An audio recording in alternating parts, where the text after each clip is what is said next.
大家好，欢迎来到福源的频道。早餐作为一天中的第一餐，充足的营养会让我们一天都元气满满。今天就和大家分享一份雅致的传统日式早餐是如何制作的。下面我们就准备制作吧。在三文鱼表面上涂上大酱，然后拿刷子给它抹均匀，腌制10分钟。接下来准备大酱汤的蔬菜，金针菇切一半，切胡萝卜，切成小片儿，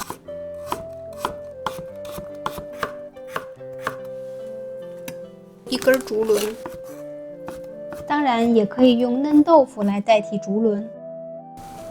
倒入300克的水，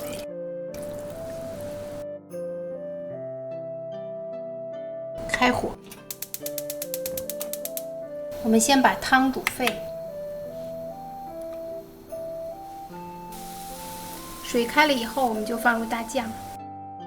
因为我这个大酱是已经稀释好了的，所以呢就不用让它融化了，直接放就可以了。我放了30毫升，小火煮1分钟就可以了。大酱汤煮好了，关火。现在准备腌制小菜。我们先做一锅水，焯一下菠菜，水里放点盐，然后把菠菜放进去焯一下。把焯好的菠菜放进冷水里，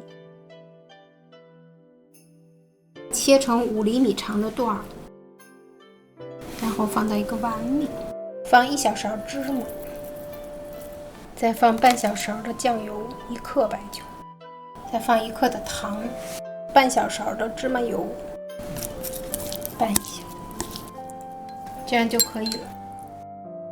把菠菜盛出来，最后撒上一些沐浴花在上边。现在做玉子烧，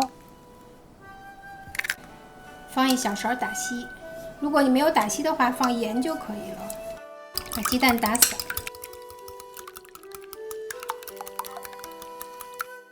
我之前做过一期这个介绍玉子烧的视频，如果大家想看具体做法的话，可以参考上次的视频。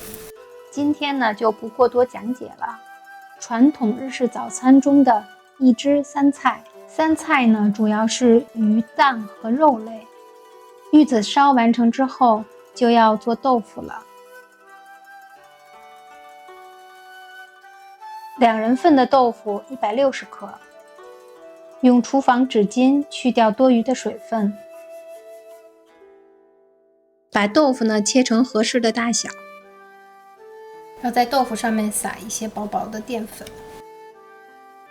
翻过来，这面要撒上，这样煎出来豆腐它表面有那个酥脆的感觉。锅中放少许油，把豆腐放进去，煎1分钟就可以翻面了。再煎1分钟，放入味淋15毫升，酱油15毫升，料酒15毫升，再放1小勺糖，让豆腐表面全都裹上料汁。汁儿能挂在豆腐上就好了，可以关火了。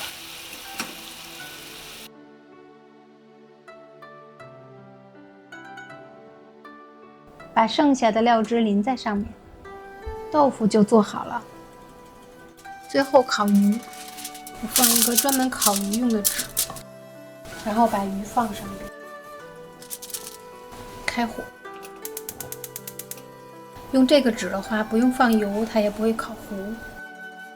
3分钟就烤好了，很简单。我们把刚才做的鸡蛋切一下，再来一份我最喜欢的纳豆。把之前煮好的酱汤盛出来，最后撒一点大叶碎和葱花。我们的日式早餐就做好了。いただきます。在日本，从北海道到冲绳，各地的饮食喜好都有很大的差别，但是早餐还是以这种一汁三菜为基础。选材上呢，是根据季节的变化，选取应季的蔬菜和水果。日式早餐除了满足身体所需的能量之外，更关注于营养的均衡，好吃的同时又很健康。大家也来试试吧。